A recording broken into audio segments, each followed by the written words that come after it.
ಶ್ರೀ ಗುರು ಬಸವಲಿಂಗಾಯ ನಮಃ. ವಿಶ್ವಗುರು ಜಗಜ್ಯೋತಿ ಕ್ರಾಂತಿಯೋಗಿ ಮಹಾತ್ಮ ಬಸವಣ್ಣನವರನ್ನು, ವಿಶ್ವಜ್ಯೋತಿ ವೀರ ವೈರಾಗ್ಯ ನಿಧಿ ಅಕ್ಕ ಮಹಾದೇವಿರವರನ್ನು, ಸಕಲ ಶಿವಶರಣರನ್ನು ಎನ್ನ ಹೃದಯ ಮಂದಿರದಲ್ಲಿ ನೆನೆಯುತ್ತಾ ಭಾರತೀಯರೆಲ್ಲರಿಗೂ ಬಸವನಾಡು ಅನುಭವ ಮಂಟಪ ಶರಣರ ನಾಡಿನಿಂದ ಇಡೀ ಭಾರತ ದೇಶದಲ್ಲಿರ್ತಕ್ಕಂತಹ 150 ಕೋಟಿ ಭಾರತೀಯರಿಗೆ ಶರಣ. ಇವಾಗ ಒಂದು ಮಹಾತ್ಮ ಬಸವಣ್ಣನವರ ವಚನ. ಹರಿವ ಹಾವಿಗೆ ಅಂಜನು, ಉರಿಯುವ ನಾಲಿಗೆ ಗಂಜನು, ಸುರಿಗೆಯ ಮೊನೆಗಂಜನು, ಒಂದಕ್ಕೆ ಅಂಜುವೆ ಒಂದಕ್ಕೆ ಅಳಕುವೆ, ಪರಧನ ಪರ ಸ್ತ್ರೀ ಪರ ದೈವಗಳಿಗೆ ಅಂಜುವೆನಯ್ಯ. ಮುನ್ನ ಅಂಜದ ರಾವಣನೇನು ವಿಧಿಗೆ ಗುರಿಯಾದ, ನಾನು ಅಂಜುವೆನಯ್ಯ ಕೂಡಲ ಸಂಗಮ ದೇವ ನಿಮ್ಮ ನಾಮಕ್ಕೆ ನಿಮ್ಮ ನಾಮಕ್ಕೆ. ಕ್ಯಾ ಹೋತಾ ಹೈ ಇಸ್ ವಚನ ಕಾ ಭಾವ. ಇವತ್ತು ದೇಶದಲ್ಲಿ ನಾ ಗುರು ನೀ ಗುರು ನೀ ಗುರು ನಾ ಗುರು ಅಂಥೇಳಿ ಬಡ್ದಾಡಿ 893 ವರ್ಷ ಕಳೆದು ಹೋದರೂ ಕೂಡ ಇನ್ನೂ ಕೂಡ ಬಸವಣ್ಣನವರ ತತ್ವವೆಂದರೆ ಇವರಿಗೆ ಯಾಕೆ ಭಯ ಆಗ್ತಾ ಅಂತದನ್ನು ಇವತ್ತು ಜನಸಾಮಾನ್ಯರು ಮಾತನಾಡ್ತಾ ಇದ್ದಾರೆ. ಅರಿತುಕೊಂಡವರು, ವಚನಗಳನ್ನು ಅರ್ಥ ಮಾಡಿಕೊಂಡವರು, ಸಮಾಜದ ಬಗ್ಗೆ ಒಳಿತನ್ನು ಬಯಸ್ತಕ್ಕಂಥವ್ರು ಚಿಂತನೆ ಮಾಡ್ತಕ್ಕಂಥದ್ದು ಪರಿಸ್ಥಿತಿ ನಿರ್ಮಾಣ ಆಗ್ತಾ ಇದೆ. महात्मा बसवण्ण जी क्या कहते हैं, हरिव हावी गंजन. अगर कोई सांप बोले तो सबको डर है ना, जहर होता उनके. हमारा आस पास में फिर रहा समझो सांप, फिर भी हम उसको नहीं डरते क्योंकि हम उसका दुश्मन नहीं है, वो हमारा दुश्मन नहीं है.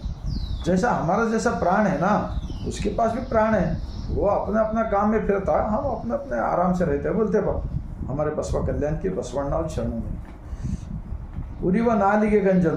तो वो जो सांप ऐसा करते रहता ना, अगर वो काटता बोलकर हम उसको भी डरते. सुरी गया मने गंजन, वंद कंजुवे वंद कड़कुवे. मतलब एक को डरना एक को नहीं डरना, ये बोलो होता है इसका भावार्थ में. आगे क्या बोलते हैं, परधना पर स्त्री पर दैवಗಳಿಗೆ अंजुवेनಯ್ಯ. दूसरों का बगैर मेहनत का उनका धन लूटने का, धन दौलत, दूसरों के औरत के ऊपर बुरा नज़र डाल के उनको ऊपर अत्याचार करने का. और जो मानव निर्मित आज भारत देश के अंदर बनाएगा ना 33 करोड़ भगवान, ये हलವು ದೈವಗಳು. ದೈವ बोलते ದೇವ್ರನ್ನೇ.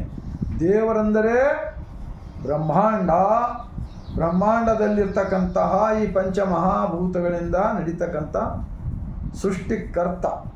ಅವನಿಗೆ ತಂದೆ ಇಲ್ಲ, ತಾಯಿ ಇಲ್ಲ, ಅವನಿಂದ ನಾವೆಲ್ಲರೂ ಹುಟ್ಟಿ ಬಂದಿದ್ದೀವಿ ಮತ್ತು ಅವನೊಳಗೆ ನಾವು ಲೀನಾಗಿ ಹೋಗುತ್ತೇವೆ. ಒಂದು ಪುಗ್ಗದೊಳಗೆ ಗಾಳಿ ತುಂಬ್ರಿ, ಅದು ದಪ್ಪ ಕಂಡು ಬರ್ತಾರೆ, ಅದಕ್ಕೆ ಪಂಕ್ಚರ್ ಮಾಡಿರಿ, ಗಾಳಿ ಎಲ್ಲಿ ಹೋಯ್ತು ಕಾಣಿಸೋದಿಲ್ಲ.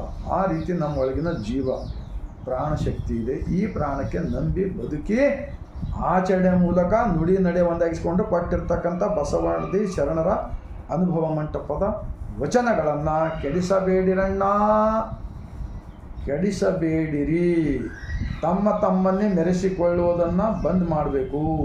ಸತ್ಯ ಶರಣರ ವಿಚಾರಗಳನ್ನು ತಮ್ಮ ಜೀವನದಲ್ಲಿ ಅಳವಡಿಸಿಕೊಂಡು ಸಮಾಜಕ್ಕೆ ಬಿತ್ತುವ ಕಾರ್ಯ ಆಗಲಿ ಎಂದು ಈ ಮೂಲಕ ವಿನಂತಿಸಿಕೊಳ್ತಾ 150 ಕೋಟಿ ಭಾರತೀಯರಿಗೆ ಈ ಬಸವಣ್ಣನವರ ವಚನವನ್ನು ನಿಜಕ್ಕೂ ಅಂತಹ ಕ್ರಾಂತಿಕಾರಿ ನಾಳಿನ ಸಲುವಾಗಿ ಏನೂ ಇಟ್ಕೊಳ್ಳಾರ್ತಕ್ಕಂಥ ಪ್ರಧಾನಮಂತ್ರಿ ಮಹಾತ್ಮ ಬಸವಣ್ಣಜಿ ಇವತ್ತು ಭಾರತ ದೇಶದ ಎಲ್ಲ ರಾಜಕಾರಣಿಗಳು, ಎಲ್ಲ ಧರ್ಮದ ಗುರುಗಳನ್ನಿಸಿಕೊಂಡವರು ಬಸವಣ್ಣನವರನ್ನು ಧರ್ಮಗುರುಂತ ಅಪ್ಪಿಕೊಂಡು ಅವತ್ತಿನ ಶರಣರು ಯಾವ ರೀತಿ ಬದುಕಿದಾರಲ್ಲ ಹಾಗೆ ಮಾಡುವುದನ್ನು ನೀವು ಕಲಿಯೋಣ ಎಂದು ಹೇಳ್ತಾ ತಮ್ಮೆಲ್ಲರಿಗೆ 150 ಕೋಟಿ ಭಾರತೀಯರಿಗೆ ಈ ವಚನದ ವಿಡಿಯೋ ತಲುಪೋಕಾರೆ ಆಗಲಿ ಎಂದು ವಿನಂತಿಸಿಕೊಳ್ಳುತ್ತಾ ಮತ್ತೊಮ್ಮೆ ಬಸವನಾಡಿನಿಂದ ಸರ್ವರಿಗೂ ಶರಣ.